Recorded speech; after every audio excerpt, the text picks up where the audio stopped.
haven't been here before, welcome. So today is going to be another video about Only Murders in the Building. I am going through the series episode by episode. So this is episode 3, the last day of Bunny Folger, and as usual I have taken notes on my phone. So if you have only watched part of the series or haven't watched up to episode 3, I have videos from this season and last season which I will link down below that you can check out, and you should probably check out anyway just because the clues are like ongoing and it's definitely worth watching. I also am on Instagram, which I will put right here and link down below if you want to check it out. I have been doing little tidbits and questionnaires and, you know, who do you think the murderer is, so definitely follow me there for some more fun Only Murders in the Building content. And yeah, let's get into this video. Okay, so the first thing that we learned from this episode is that Charles and Bunny could be related because Charles's father was having an affair with Bunny's mother, Leonora. So we're obviously not sure they could be half siblings, but there's like a small moment where Charles is like, is Bunny my sister? Which I think is kind of like a fun, is she?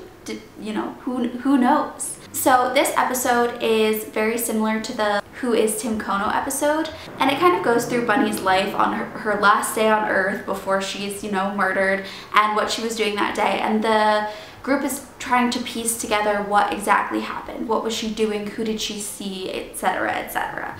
So we also hear that it was Bunny's last day as board president. We know that Nina is the new board president, so we knew that that was kind of coming. It seems like there was she had some intention of leaving the position, which we'll talk about more at the end of this video. If you watch the whole episode, you know.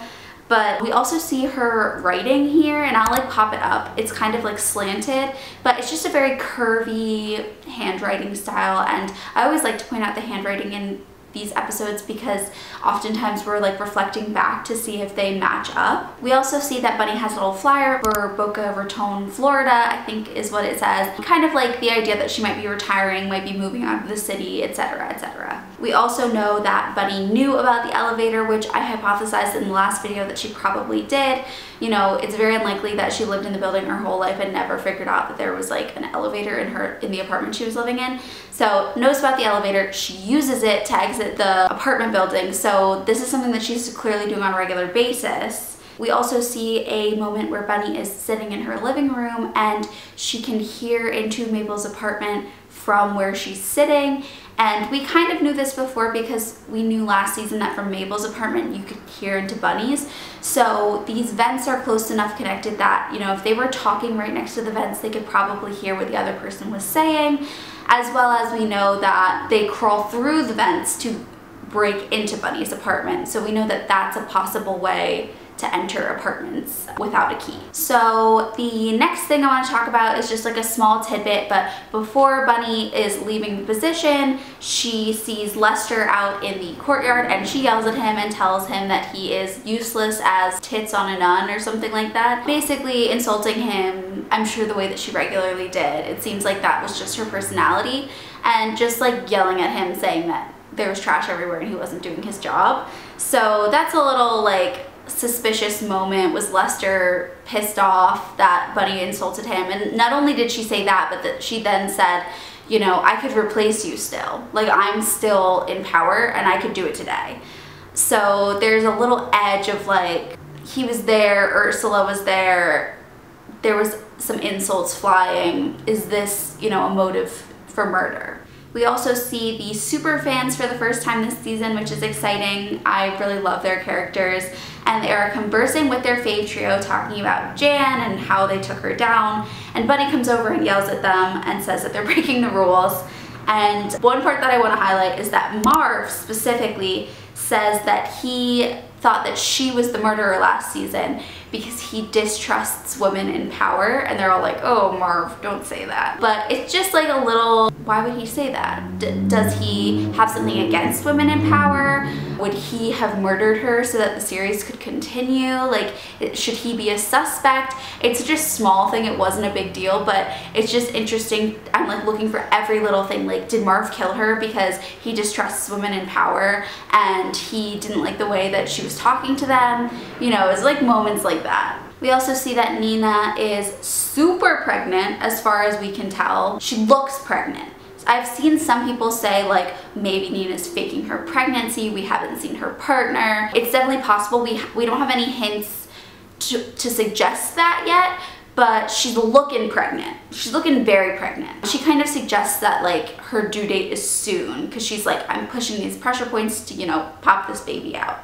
And we also know that Bunny is leaving the position to Nina, and it was kind of like Bunny's idea, like that Nina should be the next board president. It's pretty clear that it's going to be hard to find a motive of just dislike because Bunny's personality is just so strong, and it's pretty clear at this point that she's loud about her dislike of certain residents, her criticism of them. So it would be very easy for Bunny to be on anyone's bad side, if you know what I mean. Like anyone could be annoyed at her for yelling at them, threatening to evict them, threatening to fire them, talking, you know, some shit about them, like to Nina or to anyone else. So the dislike category of like, oh, did they murder her because they don't like her, is seeming like it could really be, could be anyone if that was the motive. So the next thing I thought was kind of interesting / important was that Uma and Bunny go for a walk, and Uma admits that she has a key to Bunny's apartment. Obviously Bunny knows this, she must have given it to her, but we learned that Uma has a key to Bunny's apartment and can go in and out basically without any trouble. Next thing we see, which is a pretty big clue, is that Bunny gets a call about the painting, and she seems to know who is calling her and tells them to stop calling.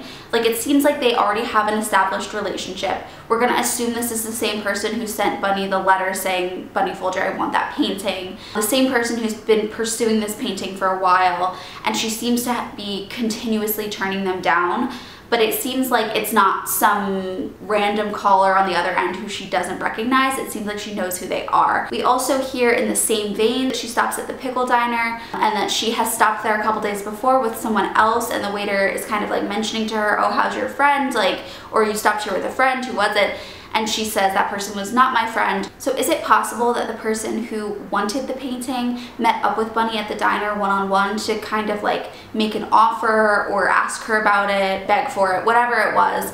Is it possible that that person she met with, who she clearly doesn't like and is not, she wouldn't call her friend, is the person who was trying to get the painting from her? I feel like that's the most likely scenario. We also see that Bunny gives money to Ivan the waiter, and it's much more, it seems, than just like a regular tip. It seems like they have an established relationship and she's giving him money to try and help him out. And we know that this isn't the first time she's done this, because I think he says something along the lines of like, no, I can't accept this again, or whatever. She tells him to like buy a DJ set and like follow his dreams. But clearly she's been like throwing cash his way, whether it's because she's just trying to help him out or whether there's something else going on. And there is something written on the back of the envelope in like her cursive script, but I tried to stop the video and I couldn't see what it says, so I'm not 100% sure what it says. But if any of you have figured out and decoded what it says, let me know in the comments. We also see that she says she hates the heat, so it's almost like this decision that like, wait, I don't want to move to Florida, I hate the heat. So kind of this decision that if she was alive after that day, she probably wouldn't have moved. I don't know if she would have been forced to step down or if she would have stepped down at all, but it seems like she probably would have stayed in New York. She was kind of having second thoughts. Then obviously she enters and there's a surprise party for her leaving the president position because she's retiring, and she's obviously pretty upset that she's leaving. She doesn't want to retire. And we see that Howard, Dr. Groves, Nina, and some random guy whose name is Liam. So the other guy in the room, he's like a new character, we haven't seen him before. His name is Liam. Don't know how important that is, but it was on Howard's notes, so good to know. And they are clearly the board members of the building, people making the main decisions. And obviously as the show goes on, Bunny decides that she's stepping down and Nina is furious. And this is the first time that we realize that Nina really does have motive to kill Bunny, because she wants that position. She wants to be the board president, and if Bunny doesn't step down, who knows when she'll be able to get that position. And we also know that Nina wants to quote unquote monetize the building, and that Bunny believes that it should be preserved. So they kind of have these two sides to the story. Bunny thinking this building is old, it's historic, it needs to be preserved, and Nina thinking it needs to be brought into the 21st century and updated and monetized. Like, I don't know how you monetize a building, but fine, she wants to monetize it. And we also kind of wonder about Nina and her intentions, because Bunny kind of says to her, like, has all of this been a lie? Because I guess they've been discussing their plans for the building as she's been trying to turn over the position to Nina and like find out Nina's intentions, and all of a sudden they're back on this topic that clearly Bunny doesn't agree with, and she's like, have you been lying to me all this time? This is even more of a reason why Bunny would not want to step down from the position, knowing that Nina hasn't really been truthful in her beliefs in what she wants to do with the building. Next, we know that Howard is taking minutes, and I wrote in my notes, check these, and I took a screenshot of them, and they're pretty funny, so I'm going to read them to you. So we've got the monthly Arconia board meeting. So it says discussing the decor, which is giving campy retirement vibes. So excited to celebrate our Bun Bun. And then present, it says Bunny, our esteemed guest of honor, Howard, Nina, Grover, and Liam, which is how we know that Liam is the other guy there. Absent NA, so they are all accounted for. Business from previous meeting, Bunny stepping down. New business, the ceremonial changing of the guard. And then additions to the agenda, Howard writes, Welp, honestly not sure what the hell is happening, ... B, I've changed my mind, I'm not stepping down, I'm sorry. And then he writes, oh my Lanta, Nina just let this bitch have it. So that is Howard's official record keeping of what is going on in these meetings. And one thing I did want to point out, and I will put both up here so that you can compare, but this note, guys, this note looks so much like one of Tim Kono's suicide notes. Like, to a T. And it's hard to compare notes, at least in my opinion, it's hard to compare these notes because a lot of times they look kind of similar, or, you know, you're like, yeah, that could be the same, but this, like, it really, really, really, really looks like it's Howard's handwriting in this note. So the question is, you know, if it is Howard's handwriting, that's the first question. The second question is, why would Tim Kono have that note? And I've seen some of you discuss some different theories in the comments. So one of you said, was he involved with Tim Kono's murder? You don't think so, but that Jan mentioned on Charles's date that she was seeing a therapist. We know that Dr. Grover Stanley is a therapist that was on her floor, and that Howard also talks to him about Evelyn based on the first season. So maybe part of his therapy was writing down how he was feeling lonely, and maybe Jan had a session after Howard, saw his note, and stole it. And that is Jenny B who wrote that theory, and I think that is so genius, Jenny. I totally agree with you. I think that it's extremely possible that they were both seeing Dr. Grover Stanley because it was convenient, because he was in their building, and that the good doctor had them writing down phrases and how they were feeling to kind of like release that emotion.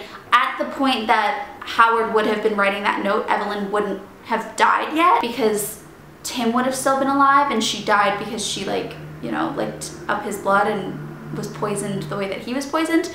But it's very possible that Howard was just lonely in general, you know, it was just him and the cat. So yes, it's possible that Howard wrote that note, and that whoever was going to therapy collected these notes, whether the other one is Jan's note or someone else's. It's possible she collected them up, was like, these are suspicious, these look like suicide notes, and I'm going to use these to make it look like Tim committed suicide.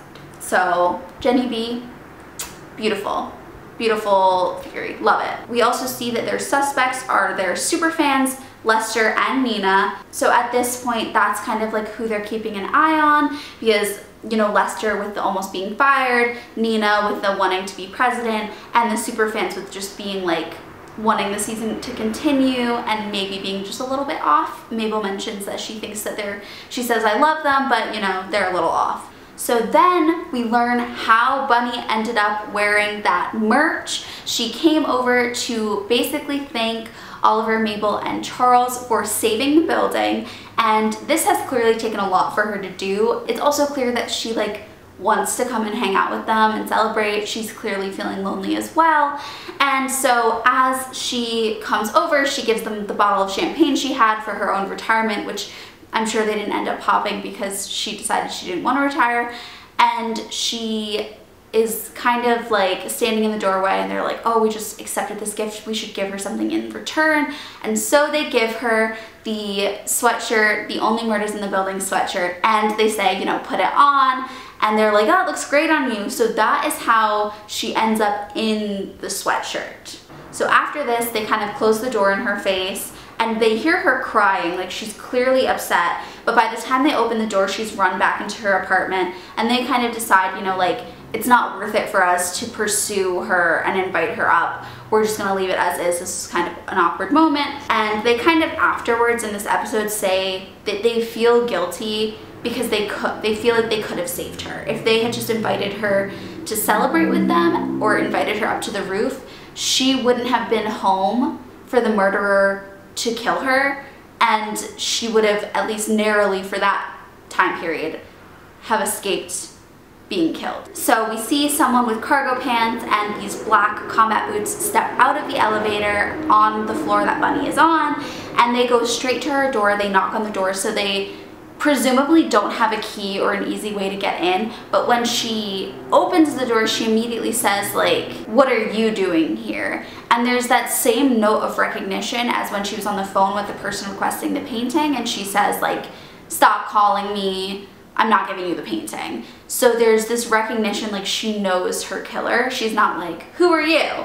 She's like, what are you doing here? And then we also see that the person is wearing these like big black gloves, and someone else pointed out that they seem to be wearing glasses, but I think that they might be wearing goggles, like that they might be wearing like a hood and goggles, maybe to protect from like being seen or the blood, who knows. We see that they grab her. She says, what the fuck do you want? So the next question to this is, how did she get into Mabel's apartment? Like, did this person drag her out of her apartment and then drag her into Mabel's apartment and kill her there? There's definitely a struggle going on. And the last thing I wrote is that the way that they fought, it was very physical. You know, Bunny was pulling and pushing. It doesn't seem like the kind of thing that an extremely pregnant woman would be able to do. So that kind of rules out Nina, unless some of your theories are correct and she is actually faking her pregnancy. But it just seems like this person doesn't seem like a very largely pregnant woman. Yeah, that is this episode. It was really good. We also hear Charles say this little tidbit about, like, if Bunny acted like she knew better than you, it's probably because she did. And this little note of like, that's why she was sometimes hated even by the ones that she cared about the most. And it's almost like, is it someone who really cared about her, or that she really cared about, that ended up killing her? Like, that makes me kind of suspicious of Uma. We don't have any evidence that Uma would have killed Bunny, but that would definitely be a twist that we wouldn't really see coming. So keeping my eyes open and peeled for everyone and all the suspects. But I do want to go back to last episode. I didn't really get a chance to talk about this because I kind of thought about it afterwards, but I think my main suspect and my main theory right now is that Howard is the murderer. And the reason I think that right now is because so far he has the most like subtle, suspicious things going on around him.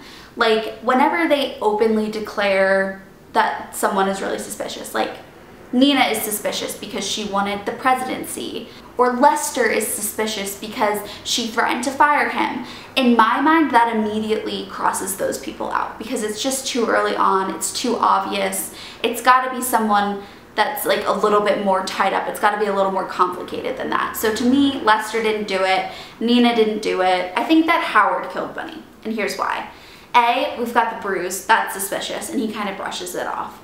B, there's no overt reason that he would kill her yet, but the season's still going on and I could see one developing. There was definitely some love lost between them with the fact that she kept threatening to evict him. I think he had like 7 complaints, and I think you need 8 to be evicted. We know that Howard, based on last season, faints at the sight of blood. After seeing Charles's nosebleed, he passes out. So they assume that he didn't kill Tim Kono because, you know, he would have fainted afterwards.